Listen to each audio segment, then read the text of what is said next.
open up a brand new Max file. And what I'm going to do is, of course, I'm going to save or change, all these guys. Don't forget to do that. Do it every time. It takes only a second, and then we're set up for the whole rest of our project.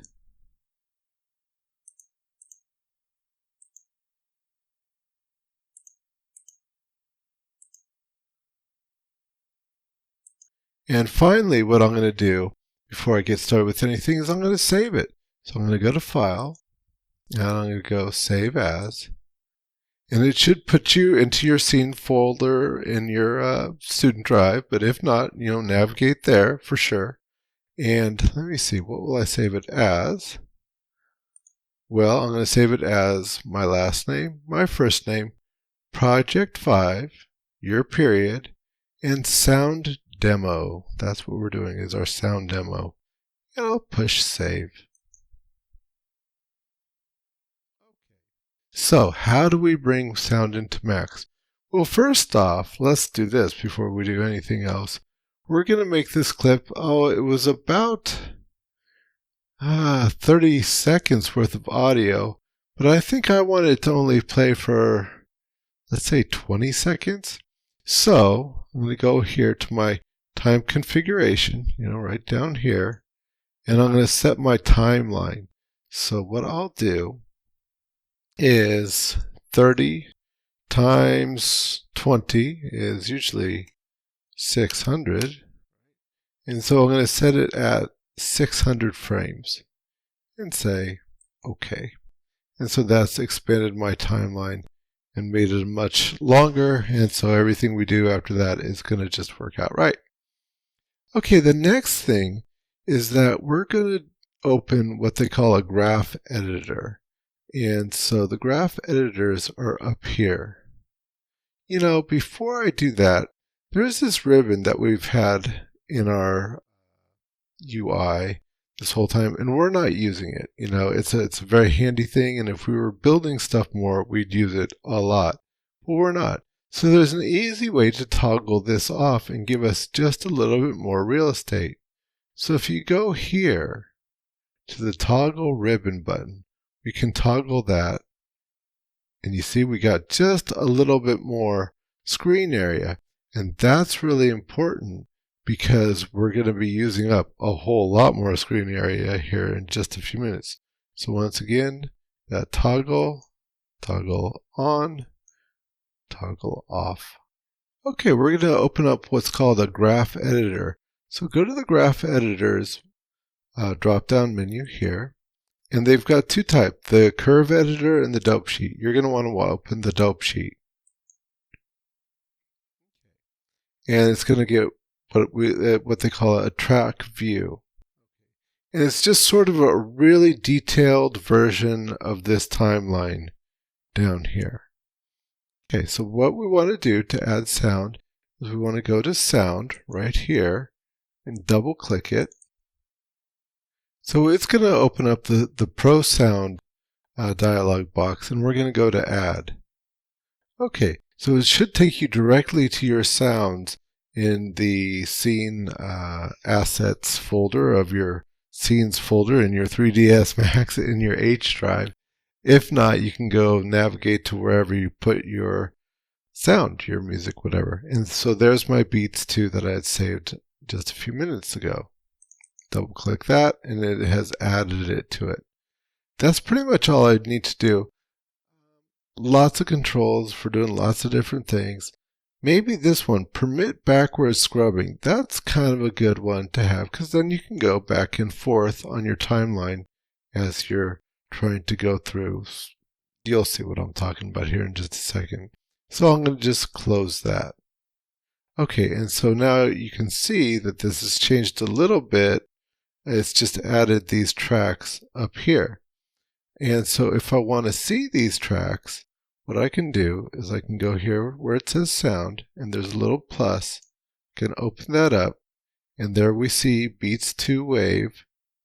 So I'll open that up, and I can see the waveform for my song. So if I play it,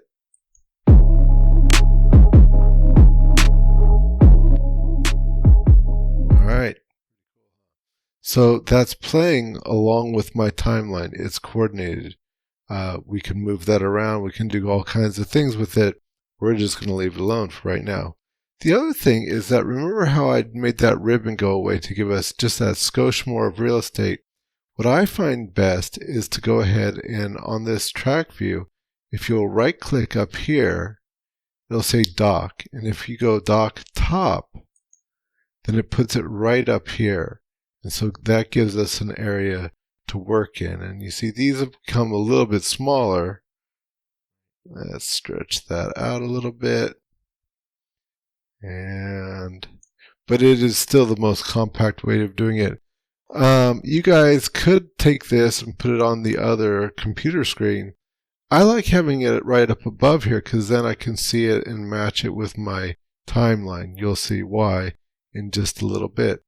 The other thing that I could do to give myself a little bit more real estate is you see we've got all these buttons here, and we're not going to use any of them except maybe this magnifying glass. So let's do this. This is my little cheat. I'm going to take this magnifying glass and I'm going to click on it. And this is just a zoom. So if I click here, I can drag it and drag and change that timeline a little bit. Okay. So that's cool, right? And so then I'm going to go up here and in this area right here, right next to where it says dope sheet or wherever, this little bit of open spot, I'm going to right click it. And you see where it says show toolbars. And I'm just going to say none. And I've already clicked that magnifying glass, so I've already got that magnifying glass in here.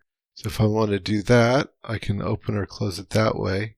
And if I want to pan around in here, I can push down the wheel on my mouse button. And I can move it back and forth that way. And that way I can go ahead and I can close this up a lot more. Here's my thing over here. Right here is where I can adjust that and still see my tracks and still have the maximum amount of real estate that I can have. You know, I hope that helps you. That's the way I would set it up. Okay, and so let's see here.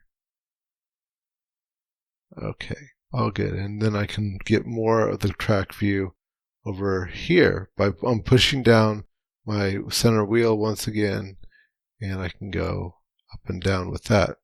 That's going to be also very useful here in just a little bit. Okay, so we've got this track, and if we play it, it's going to play that track.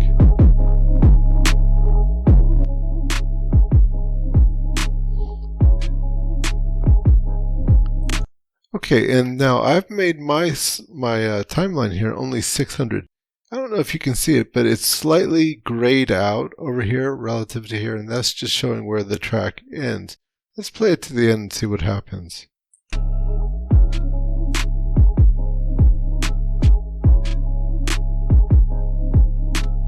Purchase your tracks today. You can see it didn't go all the way to the end over here. It just went to the end of my timeline. I could expand that if I wanted to. Okay, so anyhow, let's do a little animation to go along with this to kind of drive home the point and just show you something that's kind of cool. So if I go over here, and here, let's do this so we can see a little bit bigger window. I just did my Alt W to make this one a little bit bigger. And I'm going to go over here to plane. And I'm going to just stretch out a plane. And that's fine. And it doesn't really matter what size, but I'll just go ahead and make mine, let's say 10 feet by 10 feet. And I'm going to give it a lot of segments because, you know, I'm going to mess with it a little bit. So here, I'll give it like, I don't know, like 40 segments this way and 40 segments this way. Okay. That's plenty. Don't give it any more than that because that'll be all crazy. And then I think I'm going to go ahead and center it as well. So here's my move tool and center that. So we're pretty much all set right there. That should be good. Okay. And so to this, what I'm going to do is I'm going to add a modifier. You're going to like this one. Oh, and I'll change the color to make it a little bit groovier. There we go. Anyway.